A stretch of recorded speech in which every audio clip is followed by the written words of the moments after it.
Rapprochez-vous, venez, venez, vous avez de la place. Allez, tac.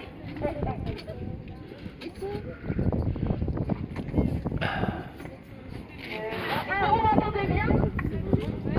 Oui. Alors on va faire un petit arrêt devant la cité de la dentelle, donc c'est un peu symbolique parce que ça représente un petit peu, c'est un bâtiment, on peut dire culturel, hein, beaucoup vont le dire. Moi je m'appelle Manon, Manon Lamourette pour les intimes. En fait voilà, moi je fais partie de l'association citoyenne et citoyens de Calais pour le climat, mais je suis aussi artiste, je suis musicienne, et je vais parler de convergence des défis. Alors dans le cadre du mouvement national d'extension des théâtres, il y a un collectif, je sais pas si vous êtes au courant, qui occupe le Chanel depuis maintenant 2 semaines.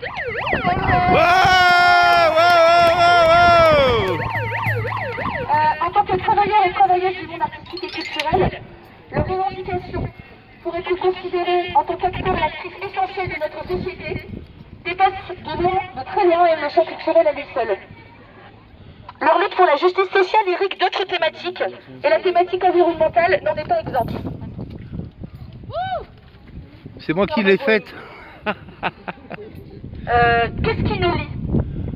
Dans cette joyeuse bande de saltimbanques, on peut le dire, toutes et tous sont bien sûr très différents car on a des métiers différents, des différentes expériences de vie. Mais on partage tous, à mon sens, les mêmes représentations du vivre ensemble et de la démocratie.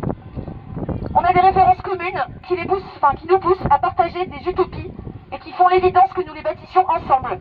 Et c'est pour cela que, en tant qu'artiste musicienne, d'ailleurs, je me sens vraiment engagée dans les deux combats.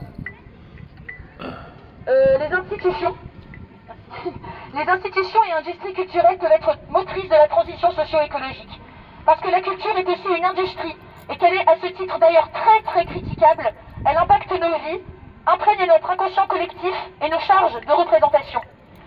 Par exemple, aurais-je une sensibilité pour l'environnement si gamine, alors attention la génération 90, tenez-vous prête, si gamine je n'avais pas regardé des dessins animés comme Zack et Krista, Princesse Mononoke, plus tard Wall-E ou encore des films comme La Belle Verte, ça c'est pour les boomers. Bref, en fait serais-je devenue aussi une bobo islamo-gauchiste si je n'avais pas écouté l'hymne de nos campagnes de Trio? Ouais, j'avais 8 ans, désolé pour la ref, mais ça recrute tôt chez les islamo-gauchistes. Bon, voilà, il est évident que tout ce qui nous entoure nous imprègne. Et c'est pourquoi la culture est l'un des piliers de ce qu'on appelle, entre guillemets, le développement durable. C'est un terme critiquable aussi, mais on en parlera plus tard.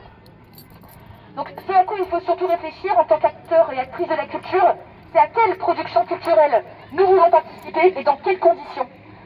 C'est aussi comment faire en sorte que nos arts, nos savoir-faire et nos idées parfois subversives et contestataires ne soient pas instrumentalisés en vue de produire du greenwashing à grande échelle, tout en nous laissant, nous, travailleurs et travailleuses de la culture, sur le carreau à coups de réformes inégalitaires et précarisantes. Bravo!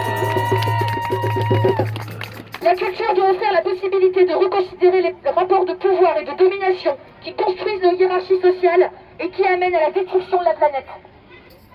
Dans le cadre de la transition écologique, la culture ne saurait être le cheval de Troie des dominants voulant nous imposer leurs valeurs individualistes, néolibérales, productivistes et anti-écologiques. Alors à Calais, on a un bel exemple d'instrumentalisation de la culture et de l'écologie. La Libye culturelle a été mobilisée pour justifier l'achat d'un dragon géant qui sert plus pour l'instant d'objet de décoration à échelle urbaine plutôt qu'un véritable outil de médiation culturelle. Ouais. La mairie fait de cette culture, entre guillemets, son cheval de bataille en même temps qu'elle mène une guerre contre les échanges culturels possibles sur son propre territoire. Où est l'intérêt pour la culture lorsqu'il s'agit de bloquer toute initiative artistique locale n'étant pas en phase avec les politiques répressives de Natacha Bouchard? Où est l'intérêt pour la culture lorsque le conseil municipal vote la baisse des subventions au Chanel? Plus largement, quelle est la tribune offerte aux artistes et aux associations culturelles dans cette ville? Est-elle pertinente, suffisante et émancipatrice?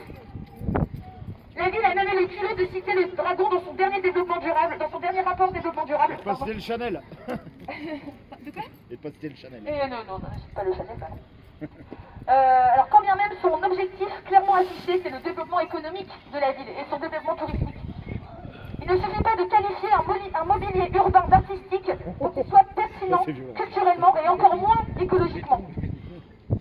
Ces questions se réfléchissent ensemble en concertation avec les citoyens citoyennes et les citoyens. Et par ailleurs, est-ce que la municipalité, est-ce qu'elle a mentionné les hectares de végétation détruits pour chasser les exilés dans son dernier rapport développement durable? Ça, on n'en parle pas dans ce rapport de Tant plus que nos politiques respecteront le vivant et les êtres humains qui en font partie. Il est grand temps de converger ensemble pour une lutte écologique et humaniste. Il y a urgence à créer, par le biais de la culture, de nouveaux imaginaires, où l'humanité n'est plus une prédatrice hostile à la biodiversité, mais au contraire, s'attelle à en prendre soin et à la protéger.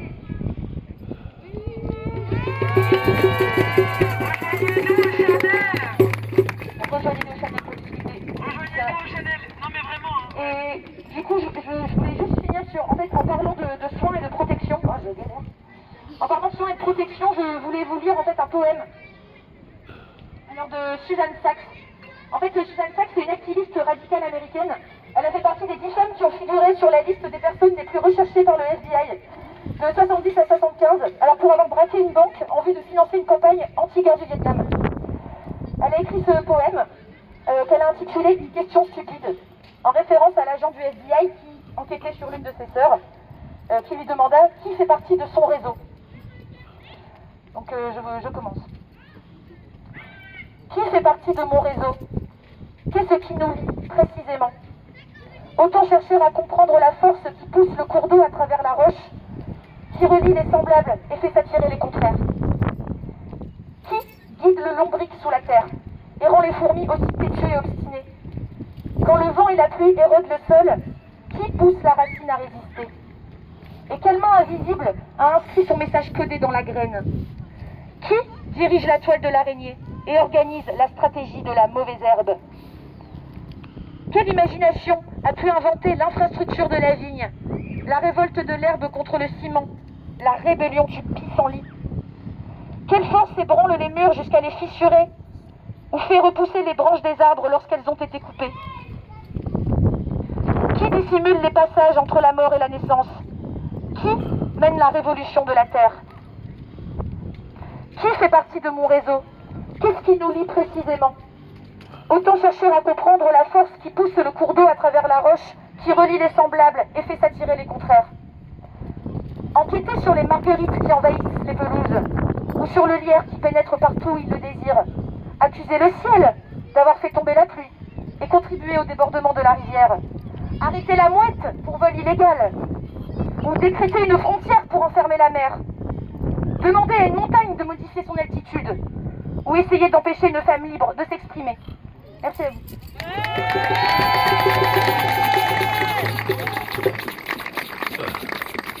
Est-ce que ça fait un petit peu de musique vite fait avant de repartir?